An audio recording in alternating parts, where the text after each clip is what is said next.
আসসালামু আলাইকুম আইনাল ভাই, কেমন আছেন? আলহামদুলিল্লাহ। আচ্ছা, কয়েকজন আপু আমার মাথা আসলে পাগল করে দিতেছে সত্যিকারে এই শাড়িগুলোর জন্য।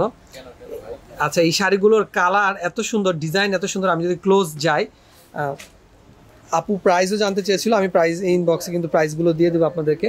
তো আমি আপুকে প্রাইসের যে আইডিয়াটা দিয়েছি সেই আইডিয়াটা আমার ঠিক আছে, আমি এখন যেটা দেখলাম। 22 ক্যারেট গোল্ড ভাই এটা। আচ্ছা আচ্ছা, 22 ক্যারেট গোল্ড। এটার হচ্ছে রেঞ্জ কিন্তু 6+, হ্যাঁ 6+, ক্রাশ সিল্কের উপরে। 6 প্লাস না, এটা 6 এর নিচেই আছে। এটা 6 এর নিচে আছে? জি। আচ্ছা, তাহলে ওই আরেকটা যেটা দেখলাম ওটা 6+। হ্যাঁ, ওটা বডিতে কাজ আছে তো। আচ্ছা আচ্ছা আচ্ছা, ওইটাও আমরা দেখবো। তাহলে এটা 6 এর নিচে আছে? হ্যাঁ, এটা 6 এর আলহামদুলিল্লাহ। নিচে আচ্ছা যাক, এই শাড়িটা 6 এর নিচে আছে। আর এটার সাথে আরেকটা যে শাড়িটা আছে ওইটাও আমরা দেখবো, ওইটা 6 সামথিং। হ্যাঁ, তো আমরা এই শাড়িটা হচ্ছে ফেব্রিকটা কি একটু যদি দেখি, ফেব্রিকটা আমাদের একটু একটু পার স্লাইড যদি দেন আমাদেরকে। এটা জাপানিজ সিল্কের উপরে। জাপানের সিল্ক, খুবই দারুণ, ক্রাশ সিল্ক, জাপানের সিল্ক যাই বলেন, খুবই অসাধারণ। শাড়িটা খুব সুন্দর। এইটা একটু একটু পার স্লাইডটা দেন, আর হচ্ছে এটা সাইডে রেখে আমাদের ওই যে 6+ যেটা আছে ওইটা একটু, যেটা বডিতে কাজ আছে ওইটা একটু আমাদেরকে দেখান। জি প্লিজ, একটু খুব দারুণ লাগছে।